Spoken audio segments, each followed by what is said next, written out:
அனைவருக்கும் வணக்கம். இன்னைக்கான அரசியல் அப்டேட்டில் நம்ம பார்க்க போகிற ரொம்ப முக்கியமான ஒரு பரபரப்பான தகவல் என்ன அப்படின்னு பார்த்தீங்கன்னா, தலைநகர் டெல்லியில் திங்கட்கிழமை நடந்த கார் வெடிப்பில் பலரும் உயிரிழந்தாங்க. இந்த சம்பவம் பார்த்தீங்கன்னா நாடு முழுக்க பெரும் பரபரப்பை கிளப்பியிருந்த நிலையில் இது குறித்த விசாரணை தற்போது நடந்து வந்துட்டுருக்கு.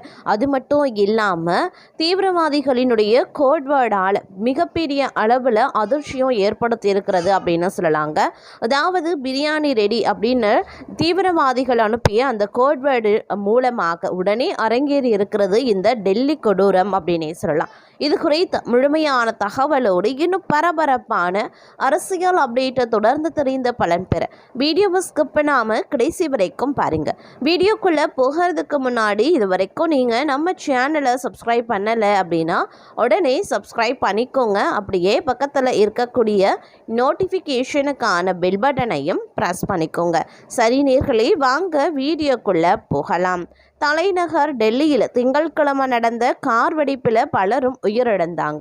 இந்த சம்பவம் நாடு முழுக்க பெரும் பரபரப்பை கிளப்பியிருக்கக்கூடிய நிலையில் இது தொடர்பாக அதிகாரிகள் தீவிர விசாரணையிலும் இறங்கி இருக்கிறாங்க. இதற்கிடையே தாக்குதல் தொடர்பாக டிஜிட்டல் சாட் பாக்ஸுகளில் கோட் வார்த்தைகள் மூலமாக தீவிரவாதிகள் பேசியது விசாரணையில் தெரிய வந்திருக்கிறது. டெல்லியில் செங்கோட்டை அருகே திங்கட்கிழமை நடந்த பயங்கர கார் வெடிப்பு நாடு முழுவதும் அதிர்வலைகளை ஏற்படுத்தியிருந்தது. இந்த கார் வெடிப்பில் 13 பேர் உயிரிழந்தாங்க. மேலும் பலர் காயமும் அடைந்தாங்க. இது ஒரு தனிநபரின் செயல் அல்ல, மாறாக ஒரு பெரிய பயங்கரவாத வலையமைப்பின் சதியாக இருக்கக்கூடும் என்பது முதற்கட்ட விசாரணையில் தெரிய வந்திருக்கிறது. இந்த வழக்கை முதல்ல போலீசார் விசாரித்த நிலையில் பின்னர் இது தேசிய புலனாய்வு முகமைக்கு மாற்றப்பட்டிருக்கிறது. NIA அதிகாரிகள் இந்த கார் வெடிப்பு சம்பவம் தொடர்பாக வழக்குப்பதிவு செய்து விசாரணையும் நடத்தி வந்துட்டுருக்காங்க. இந்த விசாரணையில் பல அதிர்ச்சியூட்டும் தகவல்கள் வெளியே வருகுதுங்க. பயங்கரவாதிகள் தங்கள் உரையாடல்களை மறைக்க கோட் வார்த்தைகளை பயன்படுத்தியது தற்போது தெரிய வந்திருக்கிறது. இந்த கோட் வார்த்தைகள் மிகவும் சாதாரணமாக தோன்றினாலும் அவற்றுகள்தான் சதி மறைந்திருக்கிறது அப்படின்னே கூட சொல்லலாங்க. உதாரணமாக விருந்துக்கு பிரியாணி ரெடி பார்க்க சாதாரணமாக தெரியும். இந்த மெசேஜ் தான் டெல்லி கார் வெடிப்பில் கோட் வார்த்தையாக பயன்படுத்தப்பட்டிருக்கிறது. டெல்லி வெடிப்பு தொடர்பு சந்தேகத்தின் அடிப்படையில் சிலர் அதிகாரிகள் கைது செய்திருக்கக்கூடிய நிலையில் அதில் தான் இந்த தகவல் தெரிய வந்திருக்கிறது. அந்த டிஜிட்டல் சாட் பாக்ஸில் பயங்கரவாதிகள் தங்கள் முழு திட்டத்தையும் கோட் வார்த்தைகளில் விவரித்திருக்காங்க. விருந்து என்பது குண்டு வெடிப்பு அல்லது தாக்குதலையும், பிரியாணி என்பது வெடிபொருளையும் குறிக்கும் கூடிய வகையில் பயன்படுத்தப்பட்டிருக்கிறது. சைபர் கண்காணிப்புல இருந்து தப்பிக்க இந்த தந்திரத்தை பயன்படுத்தியும் இருக்கிறாங்க. ஷாஹின் என்பவரால் இந்த மெசேஜ் அனுப்பப்பட்டிருக்கிறது. NIAவின் டிஜிட்டல் தடயவியல் விசாரணையில் இந்த தகவல் தற்போது வெளிச்சத்திற்கு வந்துள்ளது. ஷாஹின் கைது செய்யப்பட்டிருக்கக்கூடிய நிலையில் அவரிடமும் விசாரணை தொடர்கிறது. இந்த தாக்குதலில் ஜெய்ஷ்-இ-முகமது போன்ற பாகிஸ்தான் ஆதரவு குழுக்களின் தொடர்பு இருக்கலாம் என சந்தேகிக்கப்படுதுங்க. சைபர் பிரிவு சாட் பாக்ஸில் பேசப்பட்ட மற்ற விஷயங்கள் குறித்தும் தற்போது அதிகாரிகள் ஆய்வு செய்து வந்துட்டுருக்காங்க. மேலும் ஹரியானா, உத்தரப்பிரதேசம் மற்றும் ஜம்மு காஷ்மீரில் இருந்த பல சந்தேக நபர்களையும் போலீசார் கைது செய்திருக்காங்க. கடந்த திங்கட்கிழமையில் நடந்த தாக்குதல் திட்டமிட்ட தாக்குதல் இல்லை அப்படின்னே முதற்கட்ட விசாரணையில் தெரியுது. அதாவது அதற்கு சில மணி நேரத்திற்கு முன்பு தான் UP, ஹரியானா மாநிலங்களில் இருந்து ஒயிட் கலர் தீவிரவாத அமைப்பை போலீசார் பிரித்திருக்காங்க. பரிதாபில் 2900 கிலோ வெடிகுண்டு தயாரிக்க பயன்படுத்தப்படும் கெமிக்கல் பறிமுதல் செய்யப்பட்டிருந்தது. இதன் காரணமாக பயத்தில் வெடிகுண்டு ஒரு இடத்துல இருந்து இன்னொரு இடத்திற்கு எடுத்து சென்றிருக்கலாம் அப்படின்னும் அப்போது வெடிப்பு ஏற்பட்டிருக்கலாம் அப்படின்னும் அதிகாரிகள் சந்தேகிக்கிறாங்க. கார் வெடிப்பு தொடர்பான CCTV காட்சிகள்லையும் கூட கார் மெல்ல சென்று கொண்டிருந்த போது வெடித்து சிதறியது போலவே இருக்கிறது அப்படின்னே கூட சொல்லப்படுதுங்க. அது மட்டும் இல்லாமல் டெல்லி செங்கோட்டை மெட்ரோ ரயில் நிலையம் அருகே மாலை கார் ஒன்று வெடித்து சிதறி 9 பேர் உயிரிழந்தாங்க. மேலும் 20 பேர் காயமடைந்தாங்க. உயிரிழந்தவர்களினுடைய உடல் பாகங்கள் ஆயுதங்கள் சிதறி கிடந்தது. இந்த சம்பவம் குறித்து போலீசார் விசாரணை நடத்தியும் வருகிறார்கள் அப்படின்னு சொல்லலாம். கடந்த 2 நாட்களாக டெல்லி மற்றும் ஹரியானாவின் 3000 கிலோ வெடிமருந்துகள் மற்றும் ஆயுதங்கள் பறிமுதல் செய்யப்பட்ட நிலையில் இந்த சம்பவம் நடைபெற்றிருக்கிறது. வெடிகுண்டு இருந்து ஹோண்டாய் காரை ஓட்டியவரின் புகைப்படத்தை தேசிய புலனாய்வு நிறுவனம் வெளியிட்டிருந்தாங்க. அது மட்டும் இல்லாமல் அந்த காரு டாக்டர் முகமது உமர் என்பவர் ஓட்டியதாக கூறப்படுகிறது. காரில் அமோனியம் நைட்ரேட் மற்றும் ஆர்டிஎக்ஸ் வெடிமருந்துகள் இருந்திருக்கலாம் அப்படின்னும் விசாரணை அதிகாரிகள் தெரிவித்திருக்காங்க. அந்த கார் மாலை 3:19 மணிக்கு பார்க்கிங் பகுதியில் கொண்டு வந்து நிறுத்தப்பட்டதாகவும் பின்னர் மாலை 6:30 மணிக்கு அங்கிருந்து எடுக்கப்பட்டதாகவும் கூறப்படுது. காரை ஓட்டி வந்தவரின் புகைப்படம் கண்காணிப்பு கேமராவில் தெளிவாக பதிவாகியும் இருக்கிறது. காரில் இருந்த நபர் தற்கொலை தாக்குதல் நடத்த திட்டமிட்டிருக்கலாம் என்று சந்தேகிக்கப்படுது. அவர் காரை அதில் இருந்து ஒருபோதும் இறங்கதில்லை.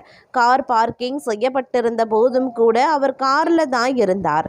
இதில் இருந்து அவர் யாரோ ஒருவரின் உத்தரவுக்காக காத்திருந்ததாக விசாரணை அதிகாரிகள் தெரிவித்திருக்காங்க.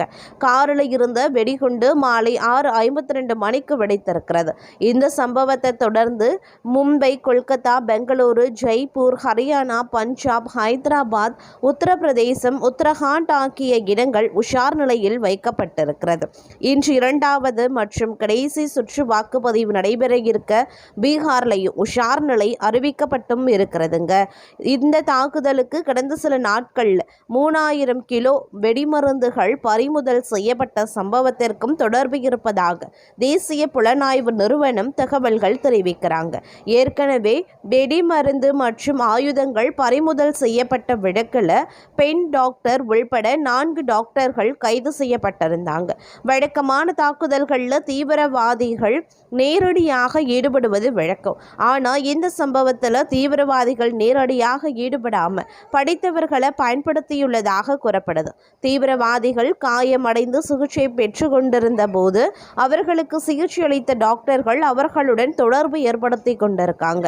அந்த தொடர்பை தற்போது டெல்லி வழக்கில் வந்து நிற்கிறது அப்படின்னும் சொல்லப்பட்டிருக்கிறதுங்க. இந்த நிலையில் டெல்லி கார் வெடிப்பில் தொடர்புடைய ஒவ்வொரு குற்றவாளிகளையும் வேட்டையாடுங்க அப்படின்னு உள்துறை அமைச்சர் அமித்ஷா உத்தரவிட்டும் இருக்கிறார். அது மட்டும் இல்லாமல் இந்த சம்பவத்தில் எதிர்கொள்வார்கள் அப்படின்னும் ஆவேசமாகவே வந்து கூறியும் இருக்கிறாரு அப்படின்னு சொல்லலாம். மேலும் கார் வெடிப்பில் டெல்லி கார் குண்டு தாக்குதல் தொடர்பான முதல்கட்ட விசாரணை அறிக்கை உள்துறையிடம் சமர்ப்பிக்கப்பட்டிருக்கிறது. முதல்கட்ட விசாரணை அறிக்கையை உள்துறை அமைச்சகத்தின் டெல்லி காவல்துறை சமர்ப்பித்தது.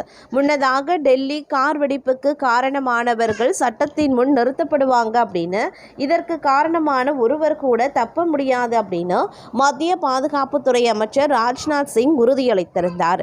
டெல்லி செங்கோட்டை அருகே நடந்த கார் குண்டு வெடிப்பில் 12 பேர் உயிரிழந்தாங்க.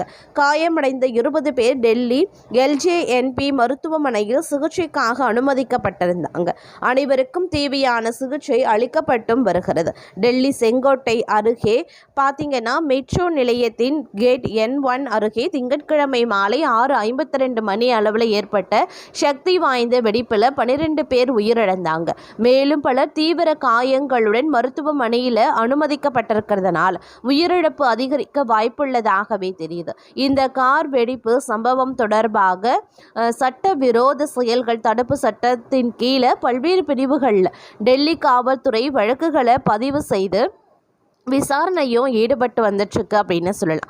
டெல்லியில் நிகழ்ந்த குண்டுவெடிப்பு தீவிரவாத தாக்குதல் அப்படின்னும் இதன் பின்னணியில் புல்வாமா மருத்துவர் உமர் முகமது இருந்ததும் முதல்கட்ட விசாரணையில் தெரிய வந்திருக்கிறது. டெல்லியில் நேற்று முன்தினம் மாலை செங்கோட்டை மெட்ரோ ரயில் நிலையத்தில் வாயில் எண் 1 முன் ஹோண்டா i20 கார் வெடித்து சிதறியது. இது குறித்து உடனடியாக மத்திய புலனாய்வு அமைப்புகள் முதல்கட்ட விசாரணையை தொடங்கியிருந்தாங்க. இதில் டெல்லியில் தீவிரவாத தாக்குதல் நடத்தப்பட்டது என தெரிந்திருக்கு. வெடித்து சிதறிய காரில் சக்தி வாய்ந்த டெட்னேட்டர் என்ற வெடிபொருள் இருந்ததாகவும் தடயவியல் ஆய்வில் தெரிய வந்திருக்கிறது. இது குறித்த அறிக்கை விரைவில் வெளியாகும் அப்படின்னு தெரியுதுங்க. வெடிகுண்டு நிரப்பிய காரை ஓட்டி வந்தது தீவிரவாதியான மருத்துவர் உமர் முகமது என டெல்லி போலீசார் சந்தேகிக்கிறாங்க. இந்த கார் டெல்லி எல்லையில் இருக்கக்கூடிய பதர்பூர் வழியாக காலை 8:04 மணிக்கு நுழைந்திருக்கிறது. டெல்லி செங்கோட்டை முன்பு மசூதியின் அருகே அருகில் மதியம் 3:19 முதல் மாலை 6:55 வரை நிறுத்தப்பட்டிருக்கிறது. அதன் பிறகு அந்த காரை மெதுவாக ஓட்டி சென்ற மருத்துவர் உமர் 6:55 மணிக்கு போக்குவரத்து சிக்னல் முன்பாக வெடிக்க வைத்திருக்கிறார். அப்போது முகமதை மறைக்க உமர் முகக்கவசம் அணிந்திருந்ததும் தெரிய வந்திருக்கிறது.